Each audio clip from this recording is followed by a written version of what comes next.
Vamos a continuar con los elementos del delito. ¿Sí? Los elementos positivos, pues que nos van a dar los elementos negativos. Ya hemos visto pues que el delito es la acción típica, antijurídica y culpable. ¿No? Esos son los elementos positivos del delito en cuanto a su estructuración. El problema no es establecer los elementos positivos del delito. El problema es establecer los elementos negativos del delito. Tal vez vamos a repetir, pero nos va a servir. La acción, pues ya dijimos que es la conducta humana. Y su elemento negativo, pues es la falta de acción. La conducta tiene que ser típica, ¿verdad? O sea que tiene que estar previamente establecido en la norma del delito, ¿sí? Atendiendo al principio de legalidad. Y el elemento negativo, pues es la atipicidad, que no esté, ¿no?, en la norma. Primero establecemos en la construcción del delito que sea una conducta humana que esté establecida en la norma y que esa conducta sea antijurídica. Cuando decimos que esa conducta sea antijurídica, pues nos referimos a que va en contra del ordenamiento jurídico. Pero al momento de establecer esa conducta típica, tiene causas de justificación que son el elemento negativo de la antijuridicidad, se destruye el delito. Esa acción ya no se va a constituir en un delito, porque las causas de justificación, pues son el elemento negativo de la antijuridicidad. Y es una autorización que nos da el derecho o la ley para actuar de alguna forma en atención a diferentes circunstancias. O sea que estas causas de justificación es la norma permisiva que nos permite actuar de una forma típica, pero de una forma típica legal. Al establecer que existe la acción, que es típica, y que no existen elementos de justificación, vamos a encontrar que ahí se da el injusto penal. Ese daño, ese injusto, dañoso, es lesivo al bien jurídico tutelar. Y ya podemos pasar en la construcción del delito a lo que es la culpabilidad.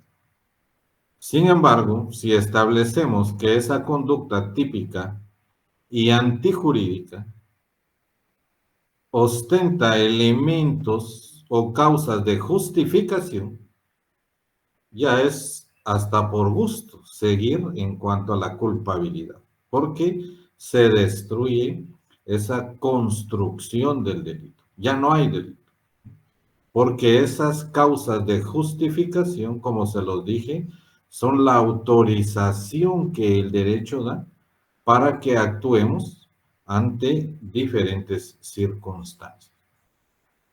Y estas causas de justificación, pues son medios permisivos para proteger un bien jurídico tutelado, ya sea propio o ya sea de terceros. Es la causas de justificación. Ustedes ya vieron lo que es la legítima defensa. Ya la vieron en la clase anterior.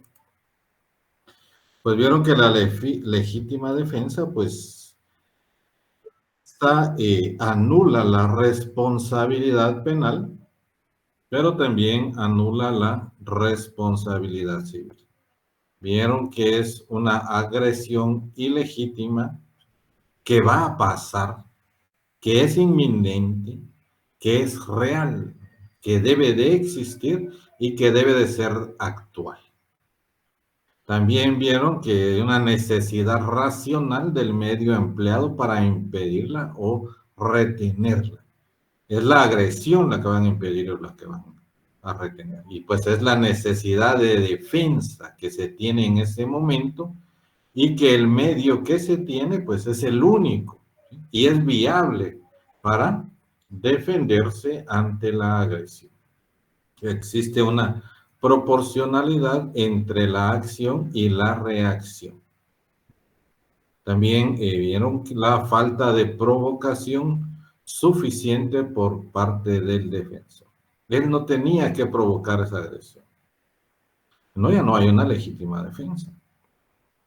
Y también vieron lo que es la legítima defensa privilegiada, que esta no necesita de los 3 requisitos anteriores para que se configure. Y se puede dar en defensa legítima propia o en defensa legítima de tercero.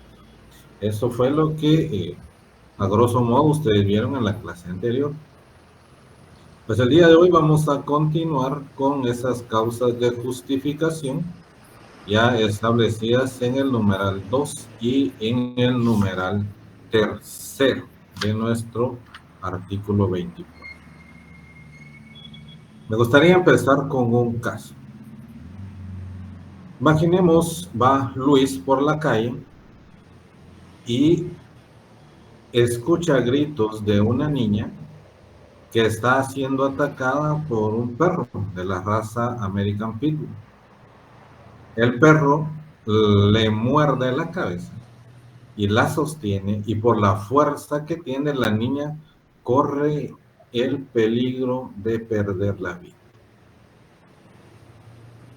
Viene Luis, carga arma de fuego, desenfunda y le dispara al perro, ocasionándole la muerte. ¿Será que existe una causa de justificación? Y en dado caso, ¿qué causa de justificación es? Sí, ¿Qué creen existe ustedes? Lick, y ahí sería la primera, ¿verdad? Quien obra en defensa de su persona o derechos de... Perdón. Aquí sí existe la legítima defensa porque va a ayudar a una tercera persona, a una tercera persona, Lick, Ajá, muy y bien. está cuidando el bien jurídico tutelado de la niña. Ahora la causa de justificación, no me queda claro si sería la... sería... Podría ser la C, tal vez, la literal C. Bueno, vamos a ver. ¿Qué manda James Quiñones?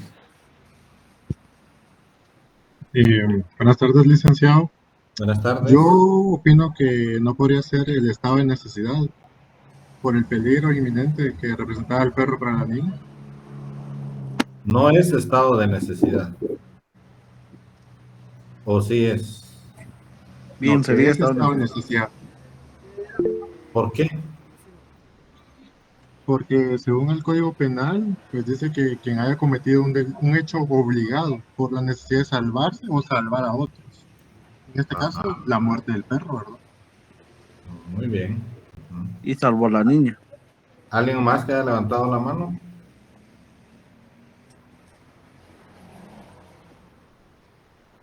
Bueno, vamos a ir por la primera con el compañero que respondió. Bueno, veamos que las causas de justificación son 3. Legítima defensa, estado de necesidad y legítimo ejercicio de un derecho. En la legítima defensa, las circunstancias que deben de concurrir son las establecidas en el numeral 1, la A, la B y la C, y son concurrentes. es necesario que para que exista legítima defensa, tienen que concurrir esas tres circunstancias. Si falta una de esas circunstancias, no es legítima defensa. Y no existiría una causa de justificación. Y traería como consecuencia que sí la conducta es antijurídica. Entonces, cuando decimos nosotros que esa conducta puede recaer en el inciso C para que sea legítima defensa, es error, compañeros. ¿Sí? Es error. Para que exista legítima defensa deben de concurrir esas tres circunstancias.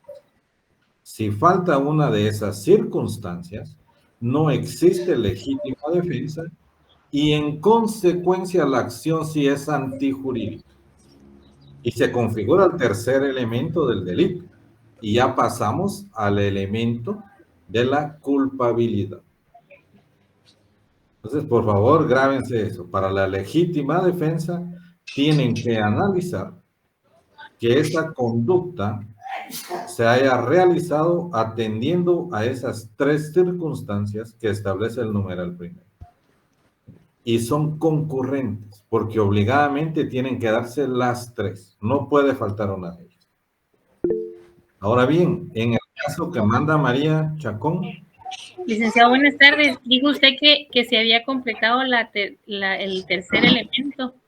Estamos considerando un primer elemento la acción. La acción, es que la acción es el primer elemento. Es que fíjese que el licenciado nos dio tres nada más. ¿Qué les dijo él? Típica, antijurídica y culpable. Correcto. Ajá, pero iniciamos con la acción. El delito es la acción típica, antijurídica y culpable. O sea que ahorita llevaríamos hasta ese momento 3, con la culpabilidad sería 4. La culpabilidad sería 4. Ajá. Así lo respondemos para el examen. Ajá, el delito, ajá. ¿Qué es el delito? El delito es la acción típica, antijurídica y culpable. Así, el delito, así, apréndanlo para su privado. Desde ahora, repítanlo todos los días. Cuando se levanten en la mañana, y los que somos creyentes y digamos Padre Nuestro, después de eso digamos delito, ¿sí? Acción típica, antijurídica y culpable. Apréndanla, no se les olvide. Ok, gracias. Y esos son los elementos positivos. Y cada elemento positivo tiene su elemento negativo. Que de concurrir elementos negativos, pues ya no seguimos analizando la acción porque ya se destruye, se desconfigura el delito, ya no existe. Tienen que concurrir esos elementos para que surja, para que se haga realidad de ese delito. Si llegara a faltar uno de ellos, pues ya no hay delito. Y lo que les decía, si concluimos en que sí existe una causa de justicia, ya no hay antijuridicidad. Los micrófonos. En ese sentido, pues, como decía el compañero, para ejemplo, ¿verdad?, de la clase, pues que esa conducta podría encuadrarse en el inciso C, pero faltan los otros dos. ¿Sí? En cuanto a la legítima defensa, tienen que concurrir esos tres requisitos. Si no concurren esos tres requisitos, que falte uno de la legítima defensa, vamos a encontrar que sí se configura el elemento de la antijuridicidad y surge el injusto penal. Es bastante interesante, yo encuadraba o analizaba cuando me costaba un montón entenderlo en cuanto a por qué era antijurídico, por qué es antijurídica la acción. Es antijurídica porque las circunstancias en las que se dio no están establecidas en la norma. Cuando nosotros establecemos que hay causas de justificación, entonces la conducta sí es jurídica, porque está establecida en la norma. porque el derecho nos permite actuar de alguna manera. La norma es permisiva.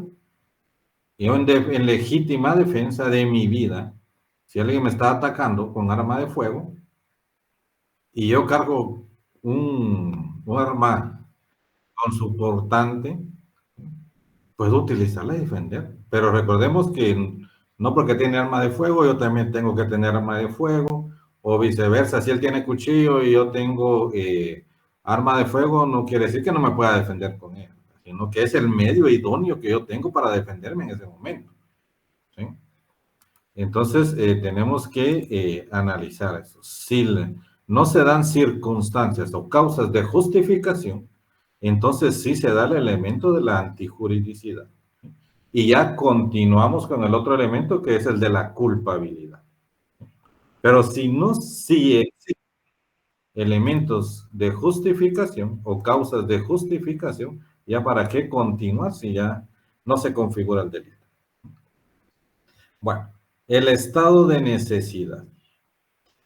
Ya hemos hablado, ya el doctor pues ya les habló de lo que es la legítima defensa. Ahora vamos a ver el estado de necesidad. Pero regresando al tema del perro, ¿sí? No es legítima defensa, ¿sí? Porque la legítima defensa es, valga la redundancia, defenderse ante una agresión humana. Que esa agresión ilegítima tiene que proceder de un humano. Eso es en la legítima defensa. En el estado de necesidad, no necesariamente la agresión, el mal que se está provocando, tiene que venir de un humano. Puede venir en diferentes formas, en diferentes circunstancias. No necesariamente esa agresión viene de un humano. En el caso del perro pitbull, eso es un estado de necesidad.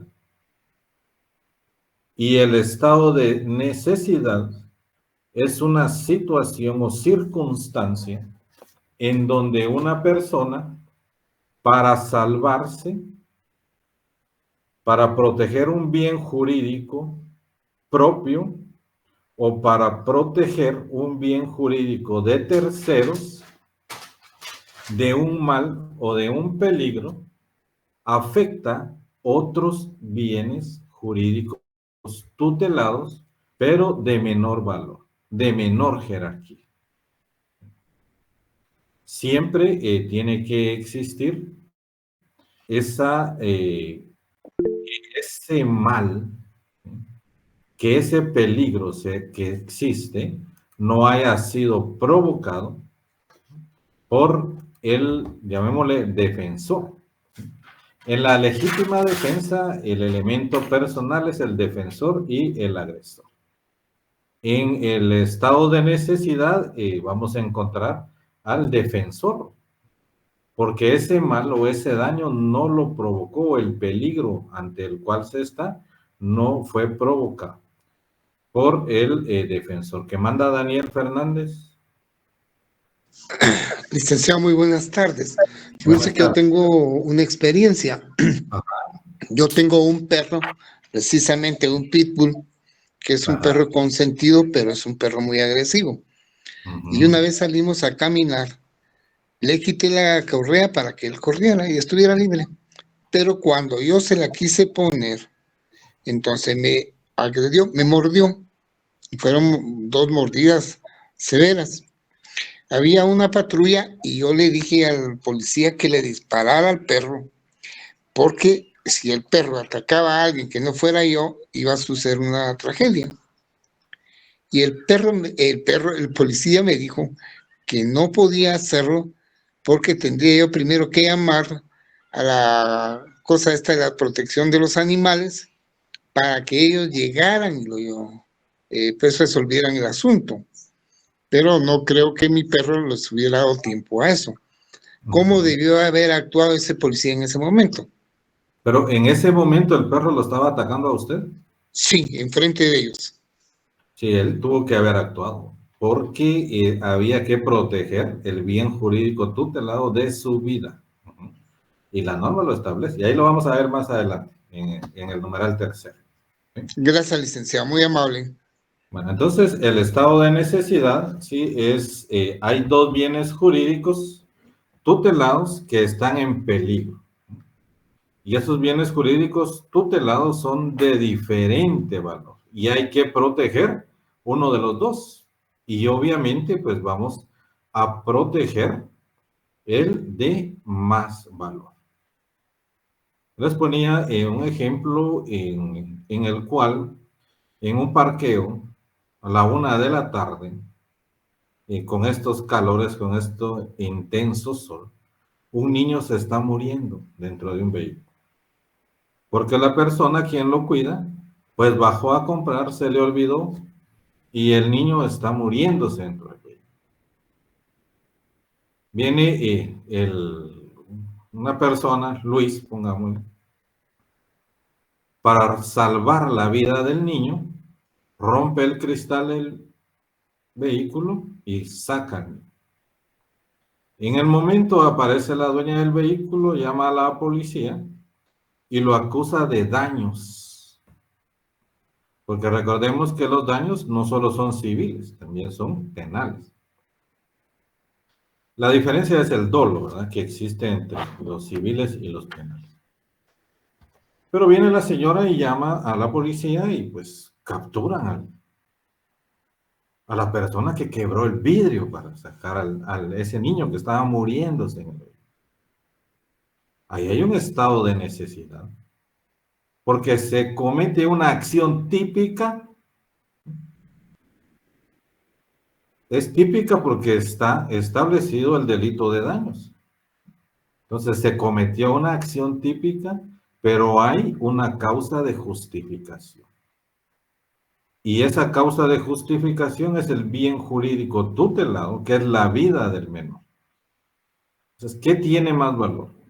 ¿La vida del menor o el patrimonio de la dueña del vehículo? Y en eso consiste el estado de necesidad, que hay que sacrificar un bien jurídico tutelado de menor valor para salvar un bien jurídico tutelado de mayor valor. Y ahí estamos ante una circunstancia que no necesariamente la agresión o el mal o el daño o el peligro procede de una persona al momento que se actúa en un estado de necesidad. También el estado de necesidad pues tiene requisitos que se deben de cumplir para que se justifique esa acción. Y vamos a encontrar en el numeral 2 del artículo 24 la realidad del mal que se trata de evitar, que el mal sea mayor que el que se cause para evitarlo y que no haya otro medio practicable y menos perjudicial para impedir. Bueno. Inciso A. La realidad, dice, del mal de que se trate de evitar. Ese mal, ese peligro, debe de existir en la realidad del autor, en el mundo exterior. ¿Se recuerdan que yo, no sé si fue con ustedes, que les explicaban que esa acción o conducta, atendiendo al intercrímenes, la que le interesa al derecho penal es la fase externa, ¿sí?, la que modifica el mundo exterior, la realidad. Y en ese sentido, por analogía, ese mal que se trata de evitar debe de existir en la realidad, en el mundo exterior del autor. Esa realidad no puede ser imaginaria o ficticia. Contrario sensu, estaríamos ante una atenuante, lo que podríamos denominar otro tipo de legítima defensa. Pero para que sea una causa de justificación, ese mal debe de existir. No puede ser imaginario ni ficticio. Y el mal debe ser inminente y debe de persistir en la realidad. Veamos por ejemplo, el esposo que llega a su casa, que está ubicada en una aldea, en un área rural, en la cual solo hay una farmacia. Y resulta que la farmacia la cierran a las 8 de la noche. Él llega a su casa de trabajar a las 9 de la noche, encuentra a su esposa con una crisis de azúcar porque es diabética y está a punto de sufrir un colapso que podría ocasionarle la muerte. Al revisar, no hay insulina en su casa.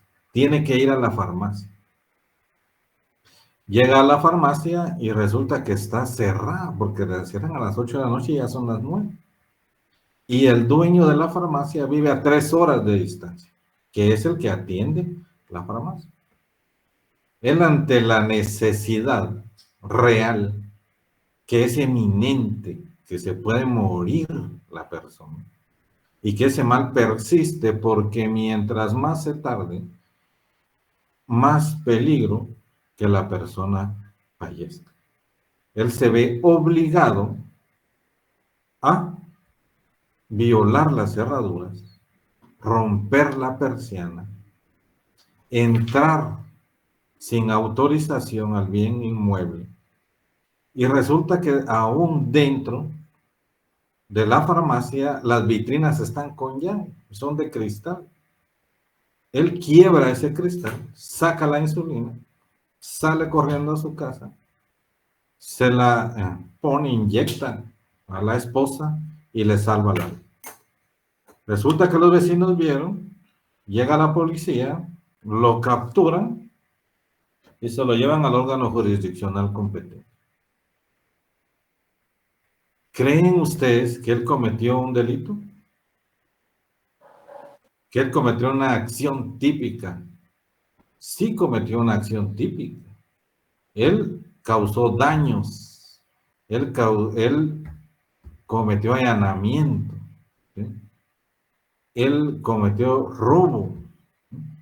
Figuras delictivas que podrían encuadrarse, que se encuadran en un tipo penal. O sea que la acción es típica. Pero existe una causa de justificación que es salvar la vida, que es más importante que el patrimonio de la persona afectada. En ese sentido, el sujeto activo es exonerado de toda responsabilidad penal. La causa de justificación anula la responsabilidad penal, no así la responsabilidad civil. En ese sentido, pues, el sujeto activo tendría que pagar los daños causados y la medicina que se llevó. Pero no se configura un delito.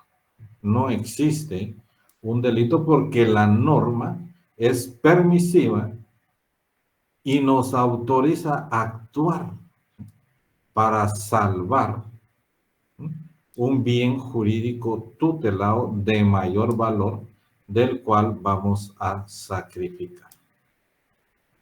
Licenciado, en ese caso tal vez solamente les pedirían que paguen los daños, ¿verdad? Tiene que pagar los daños. Eso es en el estado de necesidad. Contrario sensu, la legítima defensa. La legítima defensa anula la responsabilidad penal y la responsabilidad civil.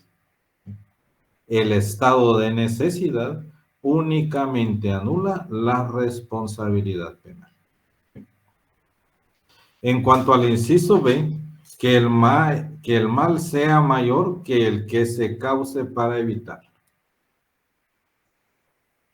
Como vemos en el caso que les planteaba, pues es la vida de la persona la que se va a salvar. Y los otros bienes jurídicos tutelados, el patrimonio, tanto por los daños, tanto por el robo, es más importante el bien jurídico que se va a salvar. Y ahí vamos a encontrar que a este inciso 2, pues la doctrina le denomina estado de necesidad justificante, porque se lesiona un bien jurídico menor del que se va a salvar.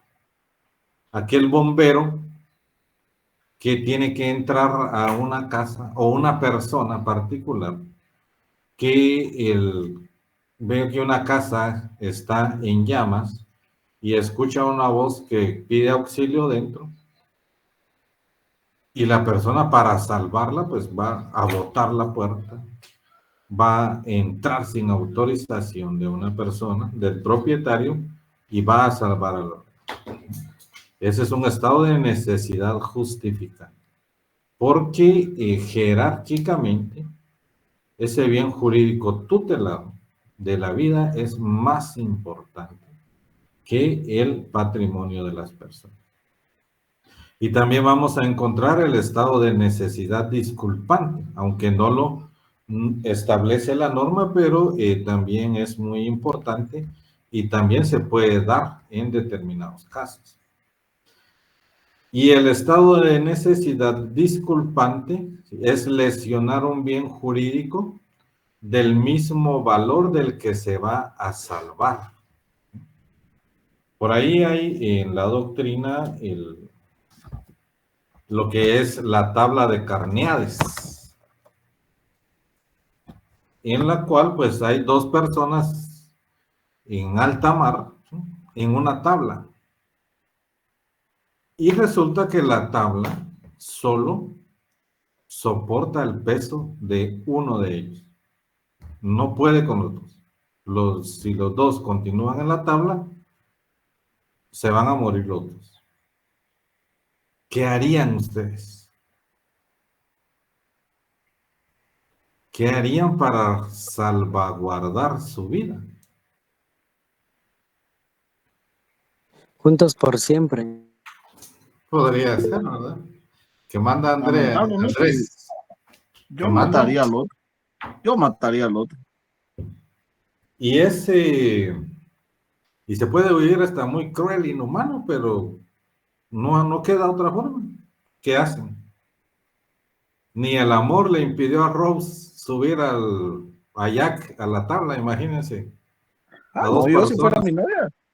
Yo si fuera mi novia todavía le amarro un ladrillo y que se vaya más para abajo. Imagínense. Y pues en ese sentido hay un estado en el cual se lesiona un bien jurídico tutelado igual del que se va a salvar. Es una causa de justificación. Yo si fuera mi novia, le doy los códigos de mis cuentas bancarias y me dejo morir. Lo voy a hacer también, ¿verdad?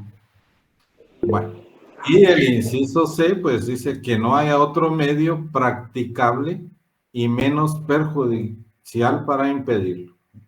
En ese sentido, se deben de agotar todos los medios menos perjudiciales antes de acudir al estado de necesidad.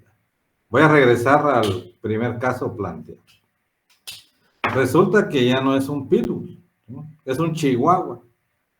Y resulta que ya no le está mordiendo en la cabeza, le está mordiendo en un dedo. ¿Y será que el medio justificable es el arma de fuego y matar al perro? Ya no sería un estado de necesidad, porque el medio que se utilizó, pues no era el menos perjudicial. ¿Qué manda a don Andrés? Los chihuahuas únicamente con un grito se mueren, Vic.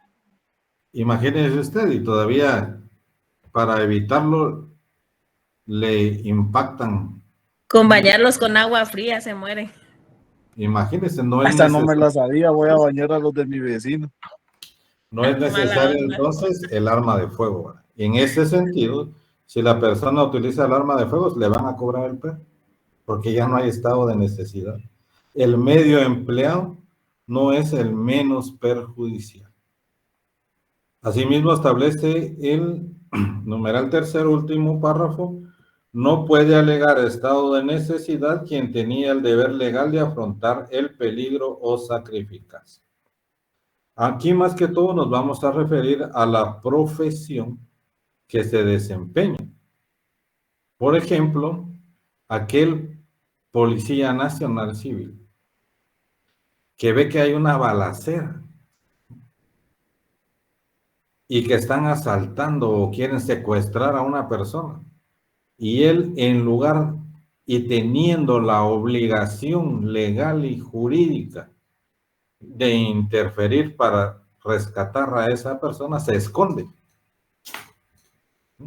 y alega estado de necesidad para salvar su vida, o en dado caso para resguardar el bien jurídico tutelado en cuanto a no sufrir lesiones. O imagínense ustedes aquel bombero que en una casa en llamas, él no entra porque no se quiere quemar. O el salvavidas que no se lanza a rescatar al que se está ahogando porque no se quiere ahogar, porque no se quiere mojar, perdón. O porque está enfermo y no quiere que se agrave su enfermedad. Ellos no pueden alegar estado de necesidad, porque tienen la obligación legal de afrontar el peligro o de sacrificarse por salvar a otra persona. Ellos en ningún momento pueden alegar estado de necesidad. El policía que se esconde para salvaguardar su vida o su integridad física, no se puede. Él tiene la obligación legal, el deber jurídico de rescatar a alguien o salvar a alguien, e incluso se tiene que sacrificar para mantener en resguardo el bien jurídico tutelado de las personas a las que él está obligado a cuidar o proteger. ¿Vamos bien hasta ahí, compañeros, con el estado de necesidad? Sí, licenciado. Muy bien, muchas gracias. Vamos a pasar al legítimo ejercicio de un derecho. Vamos a ver que en cuanto al legítimo ejercicio de un derecho, pues nos vamos a referir a aquellos empleados públicos, funcionarios públicos, que tienen que actuar atendiendo a una necesidad y un deber legal. También tienen que actuar atendiendo a una obligación real, atendiendo a un riesgo real. También tienen que hacerlo atendiendo, por ejemplo, a la autoridad que ostentan, a la profesión a la que se dedican. Vemos el numeral tercero que indica quien ejecuta un acto ordenado o permitido por la ley en ejercicio legítimo del cargo público que desempeña, de la profesión a que se dedica, de la autoridad que ejerce o de la ayuda que preste a la justicia. Imagínense de quien ejecuta un acto ordenado o permitido por la ley. Imaginemos el policía que ejecuta una orden de allanamiento y que ingresan sin pedir autorización al dueño, no la necesitan, porque está en cumplimiento de una orden. Y la ley lo permite ingresar sin autorización cuando hay una orden de allanamiento. en ejercicio legítimo del cargo público que desempeña. Aquí hay que tomar en cuenta el artículo 154 de la Constitución, ya que los funcionarios y empleados públicos, su actuar únicamente se debe ejercer dentro del marco de la ley. El problema es cuando se salen del marco de la ley. El funcionario o empleado público, podríamos ser el policía que en esa orden de allanamiento, ¿sí? Cuando está en la inspección y registro, encuentra joyas y se las guarda. Ahí ya no hay una causa de justificación. Ahí sí se da la acción típica y antijurídica. La profesión, atendiendo a la profesión que se ejerce. El abogado, al que el sujeto activo le manifestó la forma en cómo cometió el delito. El abogado en ese secreto profesional está exonerado de responsabilidad penal si no dice lo que le manifestó el sujeto activo en cuanto a la comisión del hecho delictivo. Aquel padre de familia que ejerce una acción correctiva, un castigo a su hijo, porque está bajo su guarda y custodia, eso lo exime de responsabilidad penal. Aquel médico que tiene que amputar una pierna, porque si no se corre la gangrena y puede perder la vida la persona. Le va a causar una lesión gravísima, pero le va a salvar la vida. Se va a sacrificar un bien jurídico tutelado de menor valor por uno de mayor valor. Entonces, en el ejercicio legítimo de un derecho, pues tenemos que establecer que exista una necesidad y un deber legal, porque es en ejercicio de un derecho. Tiene que ser una autoridad competente o tener la obligación de evitar ese riesgo real. Ese riesgo real también tiene que ser inminente. Y también, pues, se obedece ante el legítimo ejercicio de un derecho porque está establecido en la norma. O sea que no solo es de ejercicio, sino que también es porque está establecido en la ley. El uso de la violencia, pues hasta determinado punto es permitido. Aquel policía que el aprendido no deja colocarse las cosas, agrede a los policías y los policías tienen que someterlo al orden, ¿verdad? Atendiendo a la fuerza. Aquellos policías que tienen que quitar una manifestación que esté impidiendo el paso peatonal o vehicular. Ellos están en un legítimo ejercicio de un derecho y además es un deber jurídico atendiendo a su profesión. ¿Qué manda María Chacón? Licenciado, yo tengo una duda con respecto a estos allanamientos o cuando ejecutan una orden de captura, porque sí es bastante violenta la situación, sobre todo si se resiste la persona a la que van a prender. Pero, por ejemplo, en los allanamientos, yo he visto que dice que no antes de las 6, sino después de las 6, ¿verdad? Exacto. Antes de las 6 de la mañana, ¿ellos tienen que llevar una orden o solo entran así como no, nadie puede entrar sin autorización a una propiedad privada. Nadie. Y recordemos que el allanamiento no solo es por entrar, sino que entra con autorización del propietario, pero no quiere salir. Eso también es allanamiento. No solo es entrar sin permiso, sino que también entrar con permiso, pero ya no quiere salir. Eso es allanamiento. El allanamiento únicamente lo puede hacer la autoridad a través de una orden judicial extendida o dictada por un juez competente. Únicamente por orden judicial. Por favor, leamos el artículo del 1 al 30 de la Constitución, si me hacen el favor. Y en el caso de don Andrés, que me explicaba del perro, yo creo que fue él, ¿verdad?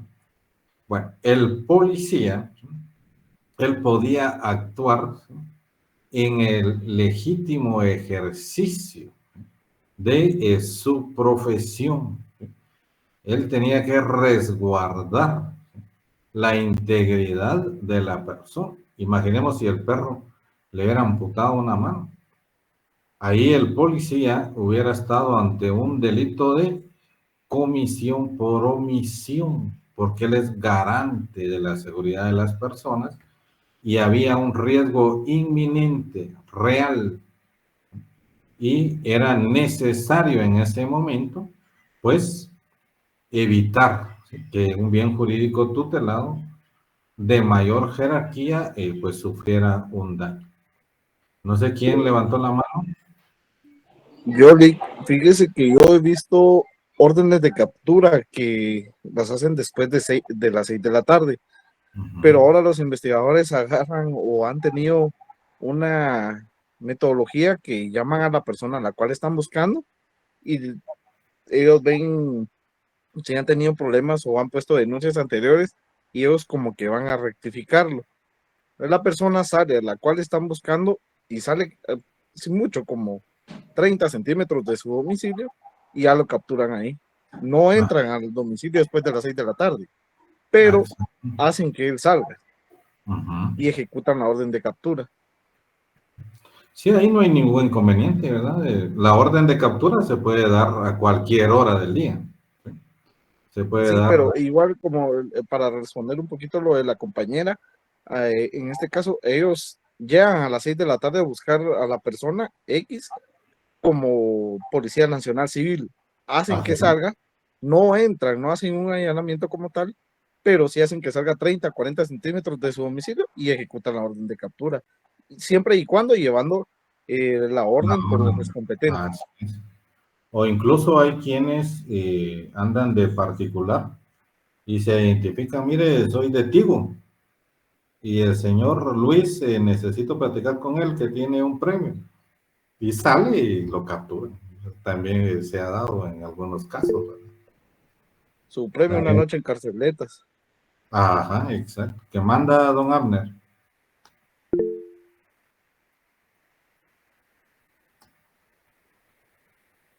Don Abner levantó la mano.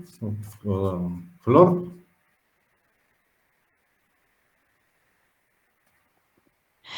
Sí, licenciado. Fíjese que yo le quería hacer una pregunta. Viera que yo fui testiga de un asesinato y pues yo di mi declaración y todo eso. Pero resulta de que cuando iban a agarrar al asesino, ya se habían pasado de las 4 horas de persecución. Entonces mi pregunta es si ya cambió eso de que, o sea, si ya pasaron las 4 horas, pues lo tienen que dejar libre porque supuestamente están incumpliendo con la ley. Entonces los del MP, la policía y pues otras personas que fueron testigos, nos tuvimos que poner todos de acuerdo para decir una hora, porque si no, pues votaban el caso. Entonces, qué injusto, ¿va? O sea, y qué ilógico que sabiendo que el asesino está ahí y lo tenían que dejar libre porque entonces ya, o sea, estaban violando sus derechos. Entonces, mi pregunta es si todavía sigue así o ya cambió la hora. ¿O no? Bueno, imagínense la flagrancia. ¿Cuál es la flagrancia?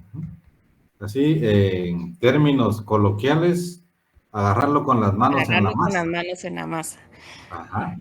Ahora bien, resulta que la persona, el sujeto activo, le dio muerte, ¿verdad? No sé cómo fue. Pero en ese mismo instante anda la policía y en ese mismo instante pues se da la persecución. Le llamamos persecución porque lo van siguiendo. Fíjese, licenciado, de que pues yo estaba diciéndole a los policías, el señor vive en tal casa, ¿va? Ajá. Pasó 1 hora y los policías no se iban conmigo a la casa del señor. Pero en ese entonces andaban soldados así como que patrullando. Ajá. Entonces le tuve que decir a un soldado, mire, el señor vive en esta casa, y entonces los soldados se movieron conmigo.